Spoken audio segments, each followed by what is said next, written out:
Hello, I'm Joe, And TJ? and we are the Schoolhouse 302. Thank you for tuning in. This is our Read This segment, which is a portion of our One Thing series podcast. And as you know, during this podcast, we dig into a book that has inspired us, that supports what we focused on this month. And this month, we've been totally focused on service leadership, which is a little different than servant leadership. This is how are you impacting the community in which your school resides. We often talk about school community and the school within a community. And this month, we wanted to really get into this topic.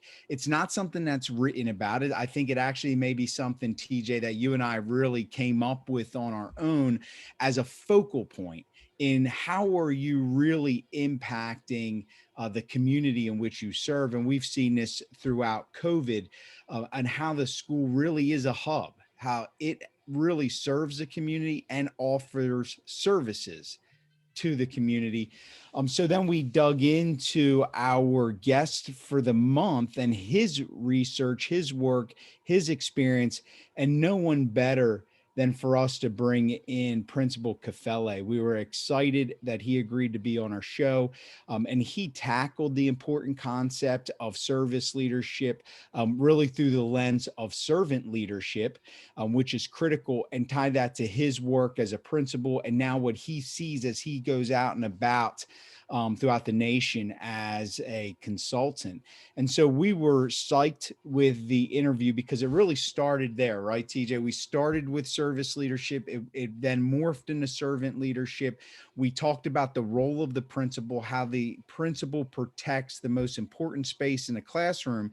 But then, most importantly, we started digging into a lot of the social justice work, and what that means for our schools today. Something he is definitely passionate about, and we were more than happy to go down that road. And we think our listeners love that, and we got a lot of great feedback from it. So we decided, hey, why not make it a Kafele month? And let's stick with his books as well. Very prolific writer, hard to choose just one. That was a task for TJ. And TJ, why don't you share a little more about that book and why? Sure thing, Joe. I will say that I do love all of Kafele's works. I have all of them on my bookshelf there. When I'm thinking about principal leadership, assistant principal leadership, and serving assistant principals and principals, I always reach for his work. The 50 series is great, but my real go-to for principal leadership is my school a better school because I lead it?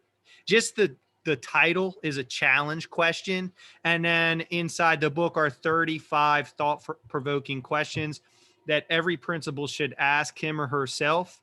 And even if you're assistant principal or a department head, I think, is my department a better department because I lead it? Is my area of focus better because I lead it? And it just really does challenge throughout. He asks the questions for you to reflect on, but then he adds a lot of value in kind of the way he answers the question and what leaders should be thinking about. It's an easy read, but it's a real one that really gets you thinking throughout. I actually have to put it down and think for a while. You know, my wife always says, "What are you doing over there?" And I'm like, "I'm reading." She says, "It doesn't look like it." Well, I'm thinking about what I'm reading, you know. Joe, is there a section of the book that you would point out for listeners? Absolutely. And I chose this section, one, because I think it's incredibly important.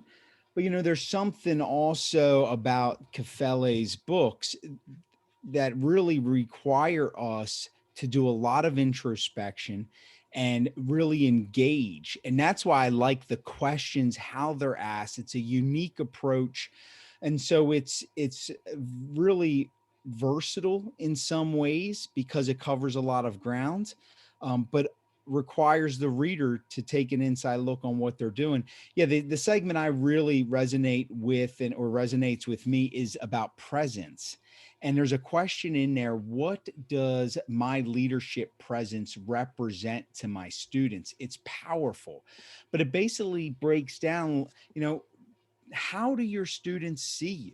when they observe you, what exactly is what they see?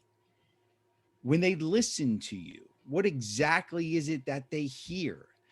And I chose this section also because now during COVID, I don't know if we're looking at presence the same way, but it's probably more important than ever.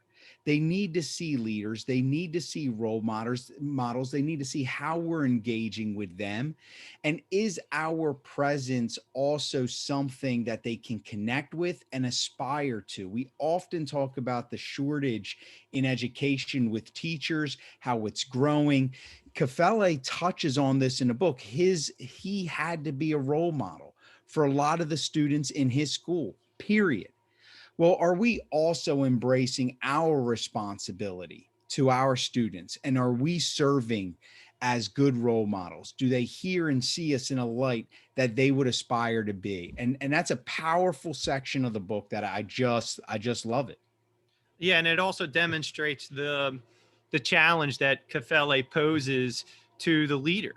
You know, is this place a better place for kids because of me? Am I making that impact? Which is why I really like how he closes the book with a section that he calls my leadership value, my worth, right? Because like we always say, Joe, the definition of leadership is influence, the challenge of leadership is conflict, the result of leadership is change. And so you can't have change without conflict. And that is your value. It is your influence. And so one of the questions is, are my teachers better because of me? Are they getting better instructionally? Is the instructional delivery better for kids delivered by the teachers because of the principal? That's a tough question, because if the answer is no, my teachers are stagnant, or no, my teachers are comfortable, or no, we want to have a culture of nice. If the answer is that, then your school's not better because of you. And that's a tough pill to swallow if you read some of these questions and you can't answer them in the affirmative. Joe, we always leave folks with a reading tip. You got a reading tip today? Yeah, the tip I have for this, and it really goes hand in hand with Kafele's writing, and that is turn those questions into challenges. So when he asks questions, it doesn't have to be, for the next several months, but I mentioned presence. You talked about value. Turn that into a game this week. Am I present? How do people see me? And then reflect on it during the week. Turn what you're reading into an opportunity to actively make it a part of your work. That's how you grow. That's how your leadership improves. If you're uncertain of your value and your worth within your school, start finding it out. Is your school better because you lead it? Answer that and have evidence and make that a part of your activities this week. These are value added activities. I'm going to do 3 a day, and I'm going to check them off, and I'm going to celebrate on Friday because I just accomplished 15, 3 a day times 5, 15 value added activities that made a difference in my school. That's the tip. Turn your reading into a powerful activity that actually makes a difference. That's awesome tip. It's something that every leader can take away and use right away. Build your checklist, set your goals, gamify it, make sure that you are adding value, that your school is better because of you. Pick up the book, Is My School a Better School Because I Lead It, by Principal Kafele, ASCD book. Pick it up, check it out. Thanks for watching. Thanks for listening. We always post new resources at theschoolhouse302.com for blog post, podcast, and so much more. And we appreciate a like, a follow, a share to your community. And we'll see you next time.